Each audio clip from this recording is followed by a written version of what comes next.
Dans cette vidéo, nous allons voir qui sont les meilleurs alliés ou les meilleurs amis de l'Algérie. On n'hésite pas à mettre un petit pouce bleu et à s'abonner pour faire connaître la chaîne. Merci d'avance. L'Algérie est un pays d'Afrique du Nord qui est devenu indépendant de la France en 1962. Cependant, un gouvernement provisoire existait déjà à partir de 1958. L'Algérie a donc commencé à entretenir des relations diplomatiques à partir du gouvernement provisoire. Bref, c'est parti, on va voir quelques amis de l'Algérie. Il n'y a pas un ordre précis, ce n'est pas un classement. L'important, c'est de voir quelles sont les relations diplomatiques. Tunisie. La Tunisie est le voisin de l'Algérie. Pendant la guerre froide, les deux pays nouaient de bonnes relations diplomatiques. En effet, les deux pays étaient d'inspiration socialiste, ou à peu près socialiste. Par exemple, la Tunisie a été gouvernée par le Parti socialiste destourien entre 1964 et 1988, puis le Rassemblement constitutionnel démocratique, qui est son successeur. Ces deux partis étaient membres de l'Internationale socialiste. En Algérie, c'est le Front de libération nationale qui gouvernait le pays, parti observateur de l'Internationale socialiste. Donc voilà, en résumé, on peut dire que les deux pays étaient sur la même ligne politique. Depuis le printemps arabe, la Tunisie s'en est bien éloignée, mais ça n'empêche pas qu'il y a tout de même un lien fort entre les deux pays. Palestine. L'Algérie reconnaît la Palestine et ne reconnaît pas Israël. La Palestine s'est proclamée indépendante en 1988, l'Algérie a de suite reconnu son statut. En fait, c'est même plus que ça, c'est en Algérie que la Palestine a déclaré son indépendance. Vu que dans les faits, la Palestine ne contrôlait aucun territoire, puisque c'est Israël qui contrôlait tout. Les relations diplomatiques entre la Palestine et l'Algérie sont assez compliquées dans le sens où la Palestine est un pays qui n'est pas pleinement indépendant. Sahara occidental. On continue dans la lignée des pays non pleinement indépendants. Le Sahara occidental revendique un territoire qui aujourd'hui est presque entièrement contrôlé par le Maroc. C'est donc là encore un gouvernement qui est en exil. La République arabe sahraoui démocratique contrôle pour le moment l'est du Sahara occidental, ce qui n'est pas la partie la plus intéressante du territoire. La population sahraoui est pour le moment surtout en exil en Algérie. Les forces armées sahraouies, qui sont considérées comme une guérilla par le Maroc, sont en partie financées par l'Algérie. L'Algérie est donc un grand soutien du Sahara occidental. Ce soutien s'inscrit dans la guerre froide qu'il existe entre le Maroc et l'Algérie. Soudan du Sud. Bon, on ne peut pas vraiment parler de grands amis. Cependant, en soutenant la Palestine et le Sahara occidental, l'Algérie se tient comme un défenseur des pays en requête d'indépendance. C'est dans cette optique que l'Algérie a soutenu l'indépendance du Soudan du Sud en 2011, qui appartenait au Soudan. Après, il ne faut pas oublier que le Soudan est vu comme un pays islamiste et que l'Algérie a mal vécu le terrorisme islamiste pendant les années 90. Turquie. La Turquie est un des principaux partenaires commerciaux de l'Algérie. Dans le sens inverse, c'est assez différent puisque la Turquie a de nombreux partenaires commerciaux plus importants en Asie, cependant les deux pays sont en partie liés. On estime qu'une part non négligeable de la population algérienne a des origines turques. Ça reste une petite minorité bien sûr. N'oublions pas que jusqu'au XIXe siècle, l'Algérie était un territoire sous domination turque ottomane. La Turquie est aussi à la recherche de nouveaux amis arabes, surtout depuis qu'elle a du mal à gérer ses relations au Moyen-Orient. L'Algérie peut être vue comme un bon compromis en Afrique, en plus c'est un gros exportateur de gaz et pétrole. En fin de compte, on peut dire que l'Algérie est en quelque sorte une création turque, car pendant la domination ottomane, la régence d'Alger est devenue une entité politique, en partie autonome, ce qui a contribué à la notion d'un État-nation ancêtre de l'actuelle Algérie. Après, il ne faut pas oublier que cette vision optimiste de la Turquie est aussi un moyen d'éclipser ce qu'aurait pu apporter l'autre grand colonisateur de l'Algérie, qu'est la France. Égypte. L'Égypte fut pratiquement le premier pays à reconnaître l'Algérie. En 1958, quand le gouvernement provisoire algérien a été institué, c'est en Égypte qu'il fut accueilli, car à l'époque l'Algérie était encore contrôlée par la France.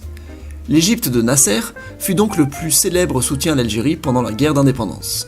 Évidemment, quand l'Égypte a signé le traité de paix avec Israël, les relations avec l'Algérie ont diminué et l'Égypte a été considérée comme un pays traître au sein du monde arabe. Mais bon, l'Égypte reste un partenaire économique important, l'Égypte est le premier pays arabe par la population, et l'Algérie est le deuxième, si on considère l'Algérie comme un pays arabe bien sûr. N'oublions pas aussi que l'Égypte était le grand chef de file du panarabisme. Bangladesh. Ce ne sont pas non plus deux pays extrêmement liés, mais on peut noter tout de même que l'Algérie a rapidement reconnu l'indépendance du Bangladesh en 1971. Le Bangladesh était devenu indépendant du Pakistan. L'Algérie a incité pour que le Bangladesh puisse intégrer l'organisation de la coopération islamique. Bon, après, pendant la décennie noire, les relations avaient un peu été mises de côté. La décennie noire, je le rappelle, est le nom donné à la guerre civile qui a touché l'Algérie pendant les années 90. Mexique. Il n'y a pas non plus de grand lien entre l'Algérie et le Mexique, mais il est important de notifier que le Mexique fut le premier pays à reconnaître l'Algérie indépendante en 1962, bien que les relations diplomatiques sont arrivées plus tard. Russie. La Russie n'est pas le premier pays à avoir reconnu l'indépendance de l'Algérie, mais ce fut le premier à avoir entretenu des liens diplomatiques, dès 1962. À l'époque, c'était l'Union soviétique. Pendant la guerre froide, les deux pays étaient assez proches. L'Algérie a toujours été un peu du côté des soviétiques pour se démarquer des puissances occidentales et aussi pour tenter de perdre l'influence française. De manière générale, il faut savoir que l'équipement militaire algérien a presque toujours été russe. L'armée nationale populaire, c'est le nom de l'armée algérienne, elle utilise presque exclusivement des équipements russes.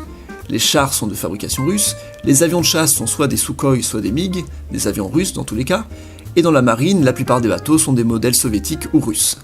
Donc on peut le dire, la relation entre l'Algérie et la Russie n'est pas si faible, c'est tout simplement une grande alliance militaire. Pour l'Algérie, c'est aussi un moyen de se tourner vers un pays autre que la France et de manière générale l'Occident. L'Algérie est un des rares pays de l'Afrique francophone à ne pas utiliser du matériel français. Corée du Nord. On ne peut pas dire que ce soit la plus grande amitié du monde, celle entre la Corée du Nord et l'Algérie, mais pour un pays comme la Corée du Nord, on peut toujours souligner que c'est assez rare d'avoir une certaine entente. L'Algérie, comme d'autres pays arabes, a noué quelques relations avec le pays de l'Extrême-Orient. L'Algérie et la Corée du Nord sont des pays qui se cherchent, car ils ne sont pas dans un groupe d'alliés précis, comme c'est le cas des pays européens par exemple. Donc leur relation est un bon compromis pour une entraide. Cependant, dans le monde arabe, l'Égypte reste le principal pays avec qui la Corée du Nord a des relations. Et aussi, il faut le dire, la Corée du Sud est en train de devenir un partenaire économique important en Afrique, et pour l'Algérie, il faut parfois jongler entre les deux pays frères ennemis. Mais voilà, il était important de souligner l'existence de cette petite relation entre les deux pays. Petit fait important, le nom complet de la Corée du Nord est assez socialiste, on va dire, c'est République populaire démocratique de Corée.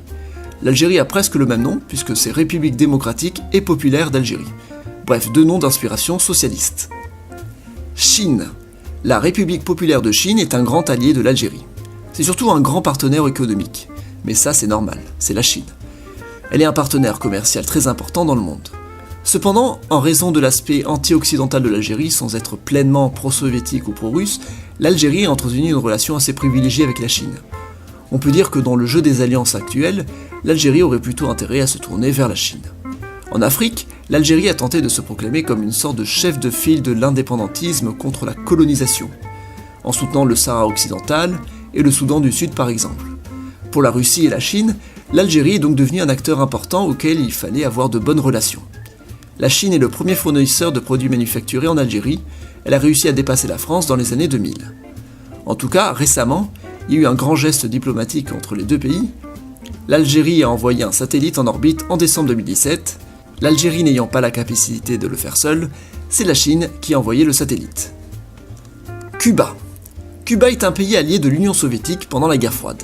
Cuba est rapidement devenu le pays qui intervenait en Afrique pour aider les pays alliés de l'URSS. C'est pourquoi en 1962, Cuba est intervenu au Maghreb pour aider l'Algérie contre le Maroc pendant la guerre des Sables. La grande spécialité de Cuba, c'est d'exporter des médecins, et c'est le cas en Algérie où des médecins cubains ont été envoyés, dans le désert notamment.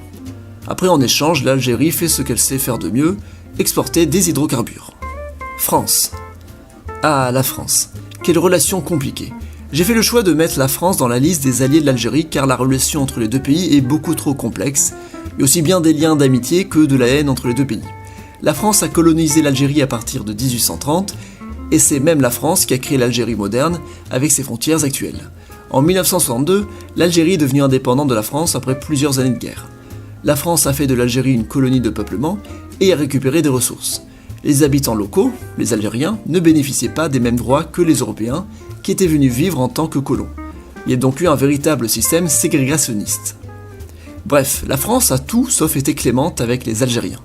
De manière générale, depuis que l'Algérie est indépendante suite à une guerre contre la France, les relations n'ont fait qu'évoluer pour devenir toujours meilleures. Il faut attendre les années 70 pour qu'en France, la question de l'Algérie commence à être abordée.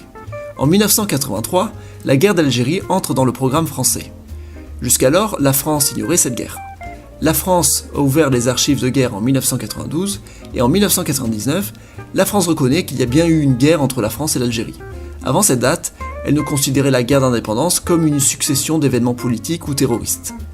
En 2012, la France a même reconnu le massacre qu'elle a réalisé en 1961 à Paris contre les manifestants algériens.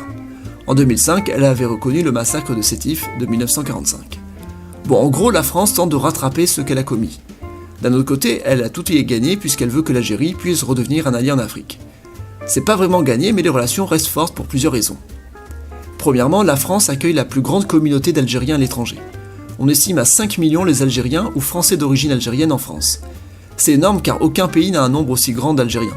La France a donc vraiment une place privilégiée dans l'immigration algérienne, c'est aussi la plus grande communauté d'étrangers en France. Cependant, cette relation privilégiée que détient la France avec l'Algérie provient aussi d'une dépendance de la part de l'Algérie. Pendant longtemps, la France était le premier pays exportateur de produits vers l'Algérie avant que la Chine ne le rattrape. La France reste culturellement très influente en Algérie, la langue française par exemple, bien que non officielle, est très utilisée en Algérie. L'Algérie est le 3e pays au monde pour le nombre de francophones, derrière la France et le Congo-Kinshasa.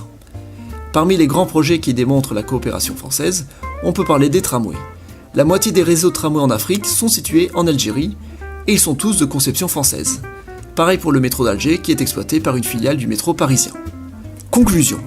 Voilà, c'était un petit tour des meilleurs amis de l'Algérie. Évidemment, je répète, ce n'est pas un classement et je n'ai pas listé des pays les moins importants aux plus importants. L'ordre était juste en fonction de ce que j'avais à dire pour chaque pays.